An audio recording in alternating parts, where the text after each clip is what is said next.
Hello, everyone. This is me, Sandy Saxena, on Ignite with Sandy on the Celestial platform. Welcome to all of you. And as you know, I bring you interesting guests talking about very relevant topics every week. So I hope you haven't forgotten what is Ignite with Sandy. Ignite with Sandy is bringing you information that will ignite the neurons in your mind and prompt you to take some kind of positive action. So today we have a very interesting topic, and I think a very relevant topic because there's a lot of conversations going around environment and protecting our environment and a lot of different things. And there's a lot of things going around the fashion industry. So I was involved in a fashion event recently where we were talking about sustainable fashion, recycling, reusing. And just to let you know, this beautiful top that I'm wearing, it's 25 years old. So remember, you have lots of things in your closet that you can actually use. So don't throw them away. And I'll be talking a little bit more about recycling and upcycling, but I'd like to share a bit of information that came to my attention, and I found it, whoa, this is something really serious. So it's called fast fashion waste. And did you know that 92 million tons of textile waste is produced each year? Now, these are not figures that I'm giving you, they are on the internet and you can read it for yourself. And the apparel industry, global emissions will go up by 50% by the year 2030. So here's the problem with fashion waste because it affects our climate, it affects our ecosystem, and most important, it affects your health and my health. And each of these things is irreplaceable. So today, I have an interesting person who is from the fashion side and from the academic side, and she's going to be sharing with us a lot of information, a lot of initiatives, etc., which are now being followed in different parts of the world and here in the UAE. And as you know, I never introduce my guest. I always get them to introduce themselves. So I'm going to bring on my guest, and she is going to introduce herself to you. Welcome, Chitra. Please introduce yourself to our wonderful audience. Thank you so much, Sandy, for such a beautiful introduction. I am so glad to be here, and I am really thankful for this platform that you're providing where I can actually be vocal about something which is very close to my heart. So, before I start talking, I would just like to introduce myself. My name is Chitra Nair. I am the fashion design lecturer at London College of Arts here in the UAE. I also am the creative head of Roots Stay Grounded, which is a label that I launched very recently because of my love for sustainability. Okay. So, in our university, in our college, what we do is we teach fashion design programs which are from the UK qualified body, and we provide diploma programs as well as masters, which is from the Rome Business School. And we intensively include topics on sustainability, and that too, we focus on that a lot because I Okay. think educating the new generation is something which we have to think about. They are going to be the builders for the future. So we have to be very, very conscious about what we are speaking to them. So that is something which I really focus on. So the Okay. same way, yeah. So, what I'd like you to do is, can you give us a bit of an idea about the courses that are offered in terms of the sustainable side? What is it that you're actually teaching these students who are going to be the future designers, the people who are going to be in the part of the fashion industry? What is it that you are doing? What kind of awareness are you building for them through the lectures and the data that we have? What we have incorporated is since our course is a diploma program, which is going to be for a span of 6 months and then it gets expanded to a year program, we have made sure that sustainability becomes the core concept of everything. So, sustainable concepts is something which we start imbibing into our students right from the beginning. Like when we begin our courses, even when it comes to topics, like we have several subjects in fashion design. So starting from illustration to pattern making to when it comes to garment construction, what we do is in every step of our course, we try to incorporate elements of sustainability. We try to educate the students about the sustainable materials, sustainable methods of cutting and construction, how to save fabric when you are using it for at the base space, like even for cutting, how to source the right kind of fibers, how to understand the importance of saving fabrics, how to reuse the materials. Every single thing we try to incorporate throughout the course, so that when the students finish the program, they emerge as designers who are not only creative but who are also conscious, and who understand that saving the environment doesn't happen together, or doesn't happen by just saying about it. You have to do it in practice. So that is why we try to do that at every single step, every single module that we do. We incorporate elements in sustainability in that. So all the goals, one by one, we start teaching them. Okay, so that's on the academic side. Can you tell us a little bit about your platform and what does that do, and what kind of messages are you bringing out to the public? For sure. Thank you so much for asking that. What I would just like to give you an introduction how I started the label. It actually happened by accident, to be honest. I got a very interesting platform at the expo, which was happening a year ago, which is in 2022. So I got this opportunity to be a part of the Sustainable International Conference in Design. So it was like a platform which was given for the students and for academics, where you can use it to do paper presentations or for doing shows. So I was discussing this in the class with my students, and they were very interested about it. They wanted to do small collections. They wanted to do major events and shows. So they were saying that this is really interesting, and even I was so much into it. So I thought, why not? Even I'll also give it a shot. I'll try to do a collection. So when I discussed this, they were like, yeah, why not? Let's do it together. So basically, it was something that the students and myself, we decided we will go for it together. I did my own collection and they prepared their own collection. I did the sourcing and I also helped them understand the right kind of materials for this. So I was really happy because they actually used 100% sustainable things. And not just, people keep on telling about sustainability, but the authenticity also matters a lot. So, I really went into the depth and I found out suppliers who work in ethical methods, who actually work ethically by making sure that there are no carbon emissions, their workers are being paid equally, they follow step certification. Step certification is something which is very intense and done in 3 years' time. Every factory gets inspected and they see how all of the sustainability goals are being met, and very few factories actually get this certification. So the company that I worked with was Klopman International. So they are actually a uniform company, so whatever they supply is all durable, and it was made from recycled plastic bottles, organic cotton, and specifically organic cotton because in pure cotton there's a lot of water wastage. So organic cotton was what they used. They used lyocell, which is a fiber which can be made from the bark of trees. So all of these materials were the raw materials that was incorporated. And so we could see the authenticity of the fibers that were coming out. And we just purchased only those fabrics and we made the collection out of it. So I made it with that. A few of the students also used it. And the others, they wanted to go a little bit more on the creative side. So they experimented with fabrics like linens, etc. So that's how I decided, okay, it's just enough of talking. It is time to do. And I started this label of mine called Roots Stay Grounded.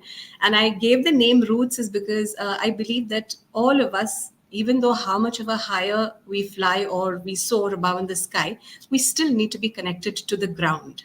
So that is where we come from, and in the end that's where we are all going to. So that is one thing which I labeled it as Roots Stay Grounded, and I started this label and I used this platform to educate about different kinds of materials, different kinds of methods we can use to be sustainable. Okay, so since you've already done quite a lot of research on, for example, fabrics and materials, for a person who could be looking into doing fashion and wants to do responsible, ethical, fashion and whatever else, where would we be able to source these materials? Are they in Europe? Are they in Asia? Where exactly?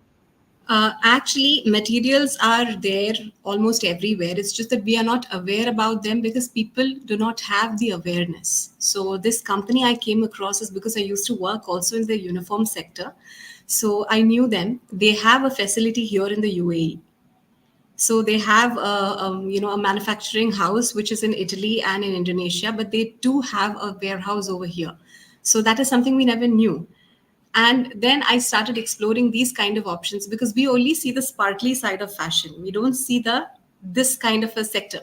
So that is why I wanted to bring this kind of a material more into fashion because it is durable, first of all. It stays very long. So that is one thing which we have to be very cautious about. When we buy something, it stays for as long as we want it to. And even after that, the point is we can give it to someone else and it's still fresh. Yes, and I think Yeah. that applies a lot to uniforms because if you're talking about school uniforms, every year children grow and they outgrow their clothes. And Right. so, yeah, so, if there's no harm and it's not embarrassing if you're wearing your older siblings' uniform, it's a uniform. Who knows who wore it last year, who wore it yesterday? It's a uniform. And it's also, I think, looking at a sustainable economy because you're not spending that extra money. You're reusing, you're recycling, which is something that we seem to have forgotten. Okay, Correct. when I was growing up, I stayed for a couple of years with my grandma, and nothing was ever wasted. Nothing. If your clothes were old and they were torn and tattered, they were cut and made into dusters. And if it was the Exactly. duster, yeah, and the duster was not okay, it was used as a floor mop. And none of our books were thrown. The exercise books that you use in the class. None of them were ever thrown. They were all sold to this guy who came to the house and bought all your discarded stuff by weight. Correct. And Correct. took it, Yes. yes. And even I remember some of my aunts who had old saris. They had beautiful, borders with a little silver thread and a gold thread. And I always used to wonder, I mean, what is this person going to do with this torn fabric, And then they used to tell me that they used to actually remove the border and then melt and get out all the silver from the threads. I said, wow, that's absolutely amazing.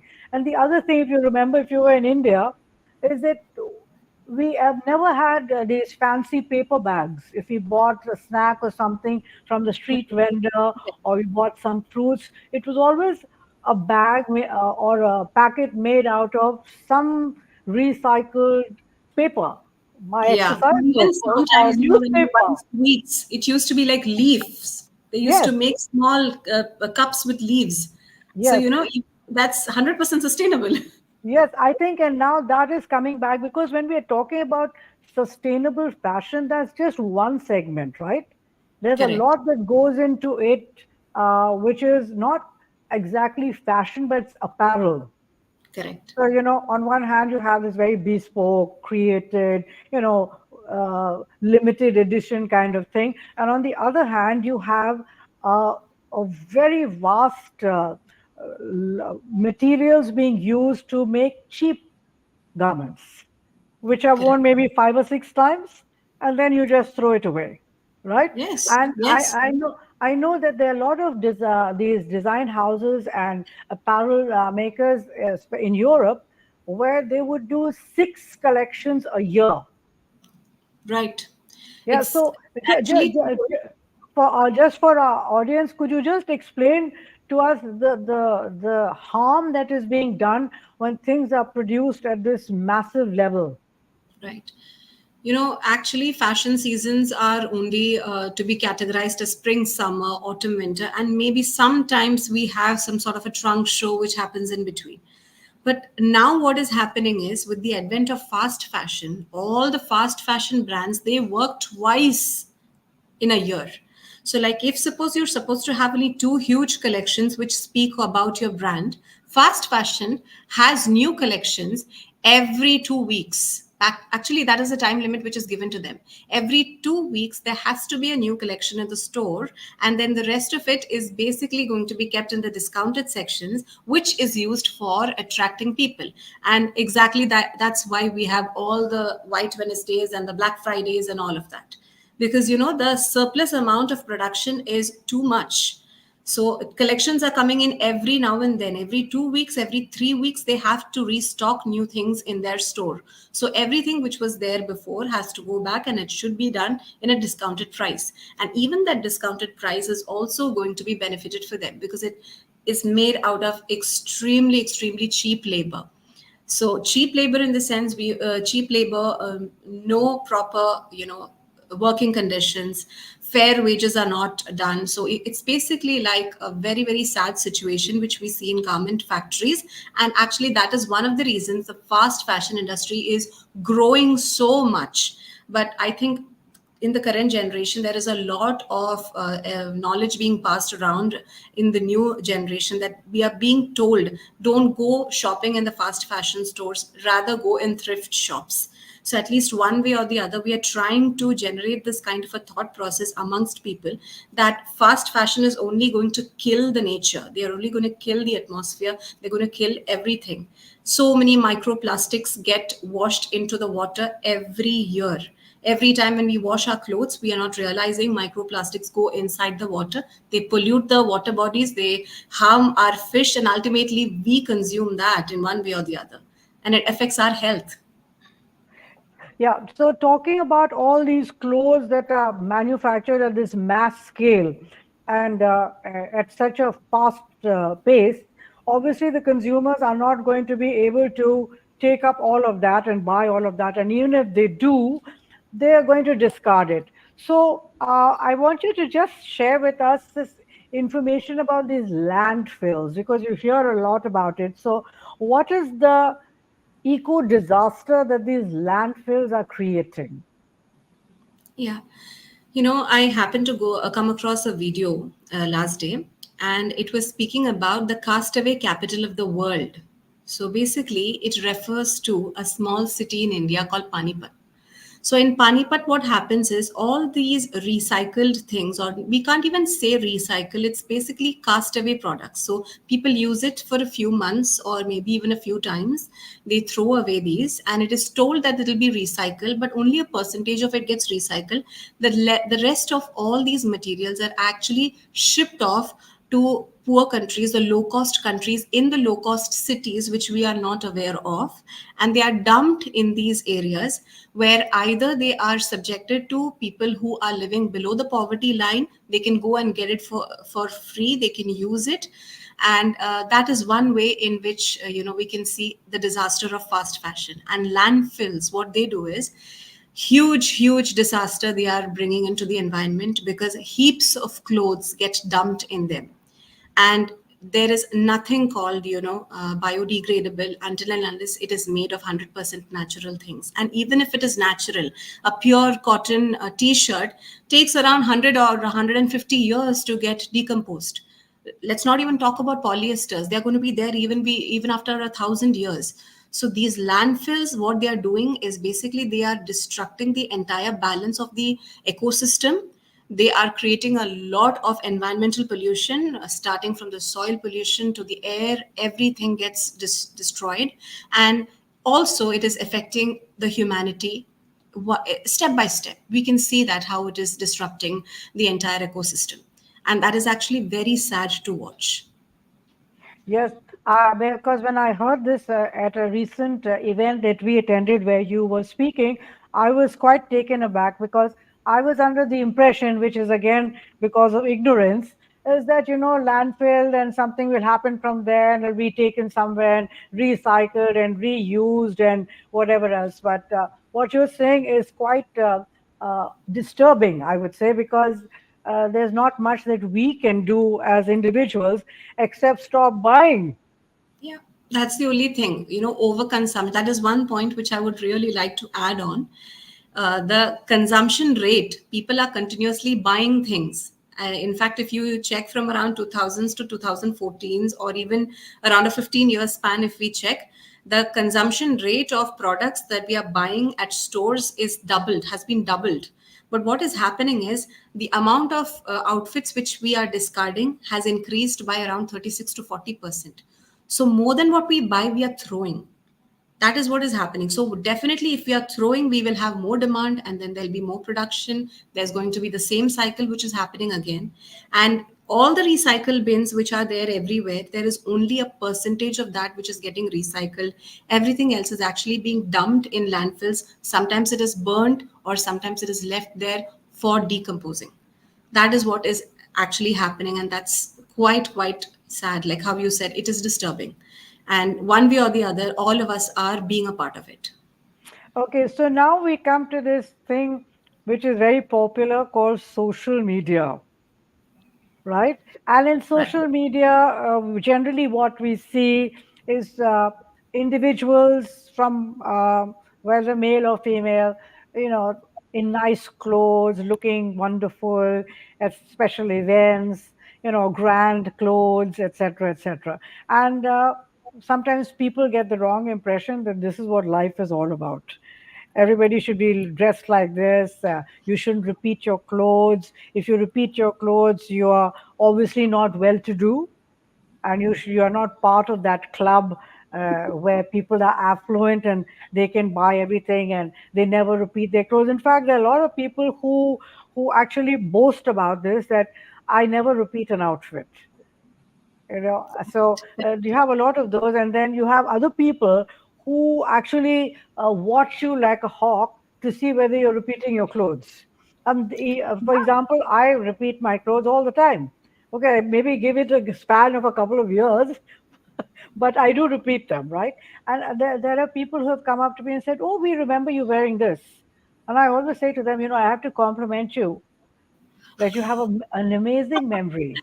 and Really, that is also what we need to and also compliment. I must have had such a wonderful and deep impact on you that you actually Yeah, recall what I wore some time exactly. ago when I don't remember what I wore 4 months ago. So True, there are some true. people like Yes. that. And but I think social media um, can actually be used in a very positive manner.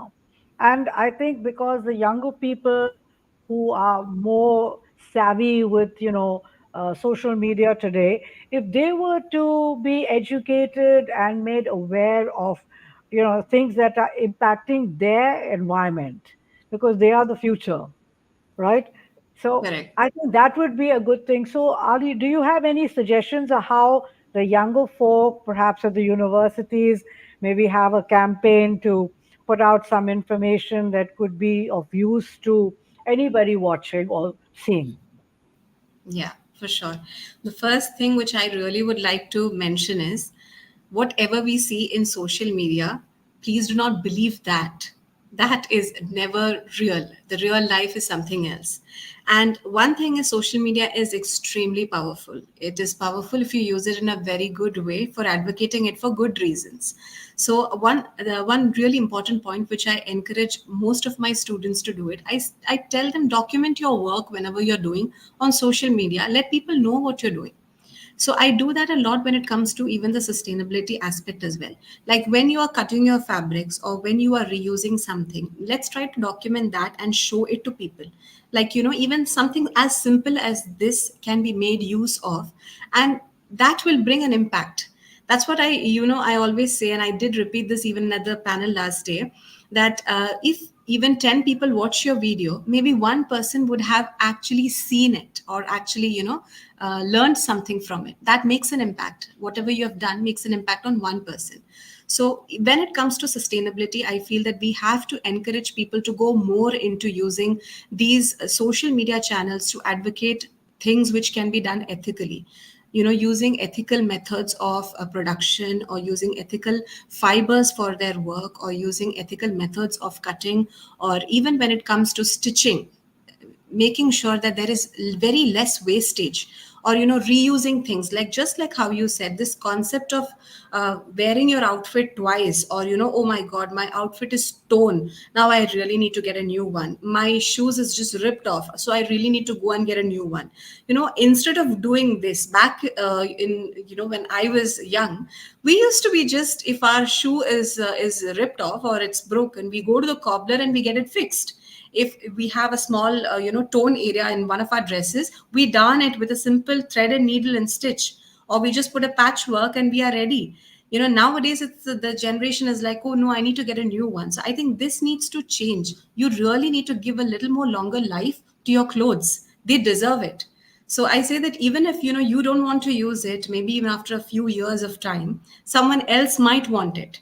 Like how we wear our clothes of our siblings, or what we wear, we give it to the others and they really accept it. This used to be happening in the past, and I feel that needs to come back when it comes to sustainability. So reusing should be focused on using natural elements for printing and dyeing. That should be focused on a lot. So I tell my students a lot to focus on all these little things, because maybe these small things you can make like small reels, etc., and populate that amongst a crowd, which can actually generate a positive spirit in sustainability. That's what I feel we should do with social media. That's using social media for our benefit. Quite true, quite true. And I think if it catches on, it would spread like wildfire in a positive Exactly. way. Yeah, True, but true. yeah, Looking forward for that actually. yes. So now, since we are in the UAE, how challenging or difficult or easy is it to get sustainable fabric, etc., for us to make our clothes or take to the tailor or for your students to use? Is it easy to get it here? It is easy. To one extent, I can tell that it is easy. That there are a lot of suppliers whom we are actually not aware of, and who do a lot of these things. That is what I was telling initially. Awareness is something which is very important. The first thing we need to do is make people aware that there are people doing these kind of things. Whenever we talk about fibers or raw materials, we think about going to the glitzy and glamour side and buying fabrics which are like looking nice. But the thing is, more than looking nice, you really need to see what it is made of, whether it is actually nice or no. So what I do is I do a lot of intensive research when it comes to materials. I have found out a lot of suppliers who do ethical methods of production, like they make small machines even in their own backyards, and they make fibers out of it. Like I came across a very interesting supplier who makes mango silk. So he uses a very, very interesting loom which he has created himself without actually using it from outside. And then he makes mango fibers out of it and he weaves it into a silk. So that is actually a very sustainable source of using silk, because everyone is attracted by the shine of a silk, but silk is actually coming from a silkworm. So you're killing a lot of worms to make sure that you get a shiny fabric when you can actually use. And actually what they use for making a mango silk is not the mango fruit, it's just the seed, the husk of that. That's what they use. So that's the waste which is actually being discarded, and they make it from that. So that is one such interesting person, supplier whom I came across. Even apart from that, we have got several interesting people. Like there was one such supplier who starts with biomaterials, and it's a startup company again. They use coconut water and they make leather out of it. So I had this opportunity. I went and met them, and I found out how interesting the work was. And they're doing the research is still going on whether we can convert that into a usable material that we can wear it as the jacket. And right now they are doing accessories, they're doing bags, they're doing shoes, purses, etc. But I'm very, very sure in the near future we'll be wearing coconut water as an alternative to leather. So, these are things which actually interest me a lot. And all of this is happening in Asia, in and around Asia. So, as far as UAE is concerned, we are quite in a space where all of this is accessible to us. So we have all these things around us. It's just that we need to like look around and search and check, and then we will get these resources very close to us. And so we also have these industrial fairs happening here in UAE, where we have suppliers from all over the world who come in, and they do educate us about whatever new things they are doing. So we just need to be aware of that and start purchasing from them. That is one thing that we are blessed with, being here in Dubai. Quite true, quite true. This is a place where you don't have to go far. if you know the right people. And I have to say that the leadership here is also very concerned, and they are very proactive in bringing these kind of projects, supporting these kind of projects, because at the end of the day, they are also very responsible for their environment, and they want to do their part. But talking about fabrics a little bit more, a lot of people around the world don't really know much about khadi. Okay, so can you just throw a bit of light on this fabulous fabric that you and I have worn and used quite a lot in the past, and we still continue to do that. So tell us a little True. bit about number one, khadi, and number two, jute. Yes, absolutely.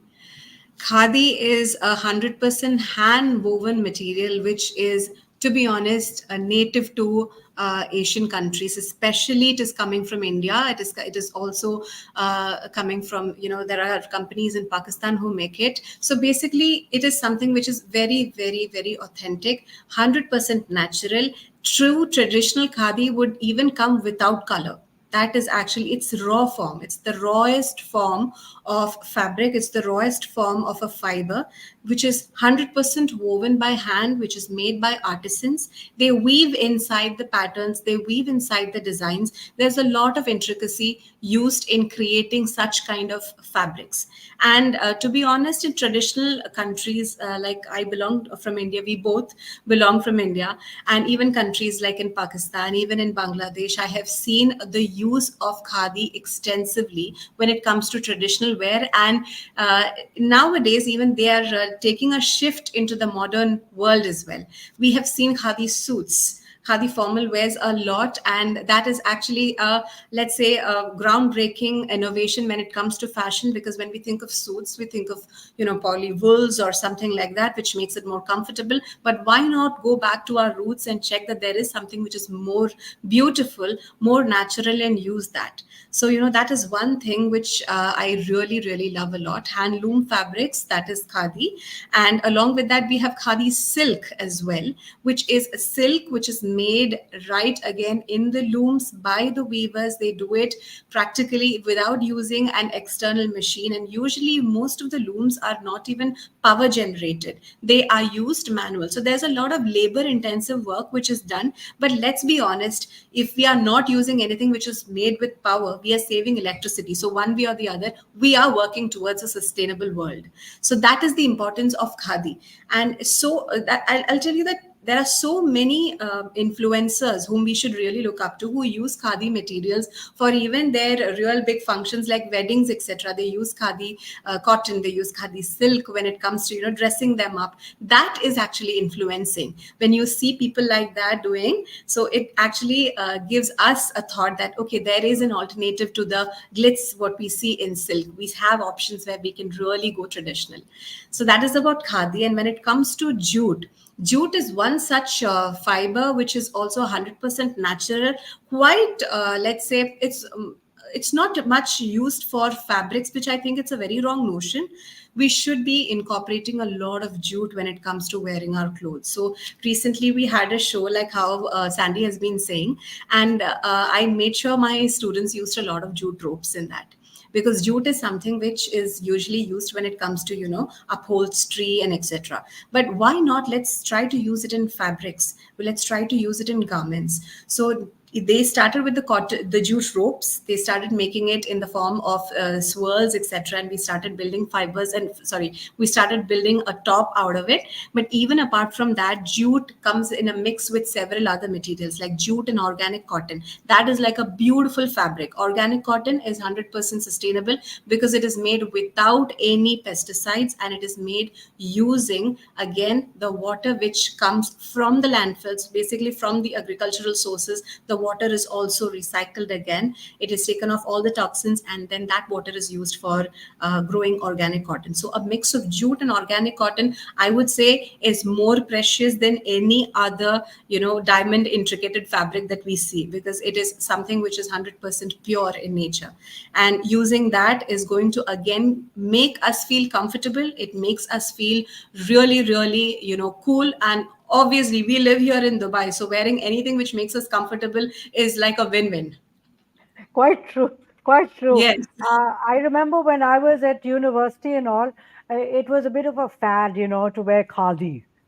And I think we bought quite a lot of the khadi kurtas, etc., because it was just like we felt it was like the fashion, and we had to be in it, and it's surprising because the fabric is very hardy, and it doesn't lose its shape, it doesn't fray. It's a strong fabric, so there's a lot that can be done, and I think we should be looking at maybe doing a fashion show just made all garments made out of khadi. That would be totally amazing, don't you true, think? true. Yeah, but 100%. That being said, I would just like to add one point. Like when we do cotton, when we actually buy cotton fibers or cotton fabrics, it comes through a lot of bleaching. Bleaching is done with chemicals. So basically, the real fibers lose their importance. They become a little more weaker. And also, we add a lot of color to it. And Khadi doesn't have any of this. We don't do all of these processes. We don't do any extra finishings on it. It is left as it is in the raw form. And actually, that is the reason it is so stiff, comfortable, and at the same time we feel cool when we wear a fabric like khadi. yeah, so it's eco-friendly as well. We don't have to use so much air conditioning because the fabric itself is cool and allows for circulation of air, right? True, true, 100%. I said that's why I was saying for someone who's in Dubai, all of these are like wow. We Yeah. have summer every year for about, let's say, 8 9 months. Totally. You know what I think is it's important when that you're sharing this information, especially about where we can get these fabrics, where we can source, because a lot of people watching may be inspired, especially designers who turn out and quite a few clothes, or who are looking at doing a new collection. They would be interested in perhaps looking at natural fibers, natural fabrics that could be part of their collection, so that we encourage more and more people to actually spend their money on something like this, and in a Right. way contribute to protecting our environment. Yeah, True, true. so from the kind of students that you have, and the amount of awareness that you're building, not only at your college but around the UAE, I think quite a few universities have a fashion department. So Yeah. one, of course, is the person who designs and who is a creative one, and yet the fashion school also teaches you about marketing, merchandising, sourcing, a whole lot of other things. So I think teaching them about sustainability and how they can protect the environment, no matter which area of the cycle they are in, whether design or creating or sourcing, they would then be able to actually make a conscious decision on what to buy and what not to buy, Correct. That right? is exactly, I feel, why, the education platform is more important, because we are nurturing the next generation. So, when we pass on this kind of an information, that's why I said, every step of work, you need to incorporate the element of sustainability in the process. That's exactly how you can, we all can work together, because this has to be considered like a holistic, it has to be given a holistic approach. Okay, so now we're coming to the end of our webinar. But what I would like you to do, Chitra, is to give our viewers a couple of pointers. So the next time they go shopping, what number one should they be looking at? And also, when they are looking at, having a big event, a wedding or something like that, what is it that they can do to bring about a couple of responsible changes that can, everybody's happy and the environment is happier. True, true. Why not? I'll be delighted to share something. I keep telling this also to my students, that the one thing you need to always consider when you go shopping or window shopping is, first of all, we need to think that we are going to buy less. We are going to just check out everything outfit. We'll check everything out which is there in the stores. We'll try to create it ourselves. We'll not try to buy it. And even if you have to buy it, even if you fall for some sort of temptations, let's buy very less. Let's just go back to our wardrobes and let's see what we have over there, because there might be so much of things which we haven't used at all. or we don't like it. So it's fine. If you don't like it, we can rework on them. You can remake that into something else. Or even if you go shopping, let's go to some thrift shows, thrift stores, sorry. You can always go ahead and mix and match things from there and get something very exciting out of it. So one thing is, I would say, reduce buying, look into your own wardrobes, be your own personal stylist by checking what you can even mix and match and make something new out of it. Take some, even if you don't know how to construct or something, take some help out of people who can be helpful in this case, and remake something out of it. So basically, you give life to something which was otherwise going to end up in a landfill.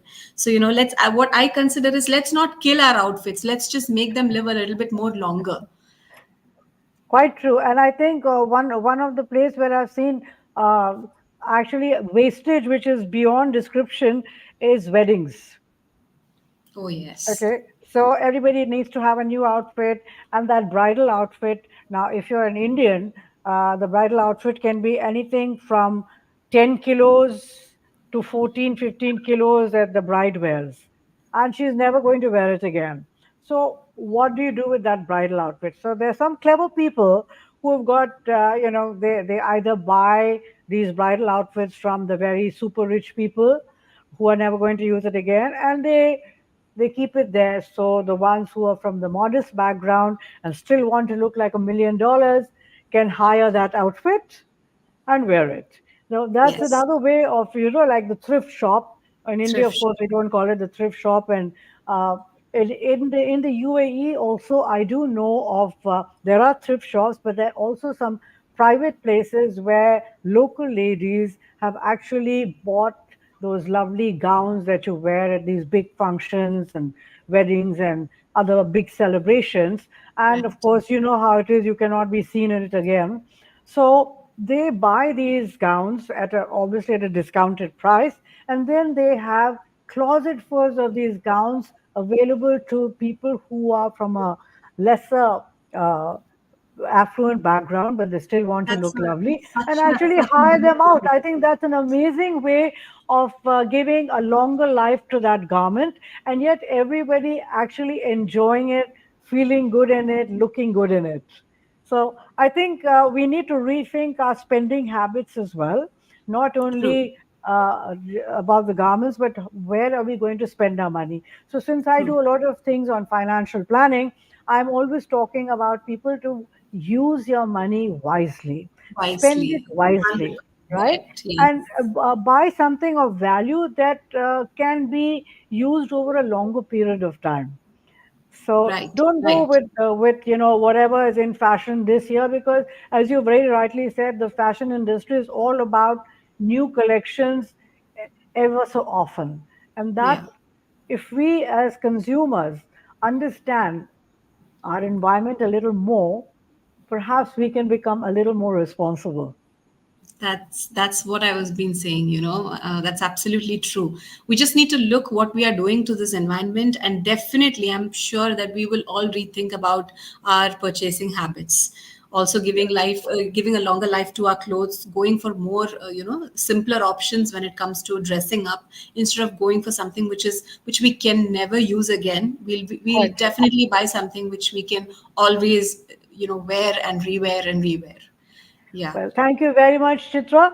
And I hope you'll be inviting me to some of your seminars and lectures because I'd love to learn more, Absolutely, for right? sure.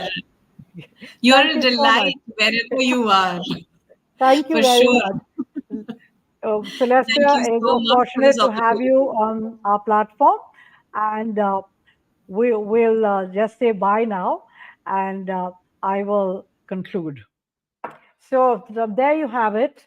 A lot of information, a lot of useful to do things that we can implement immediately.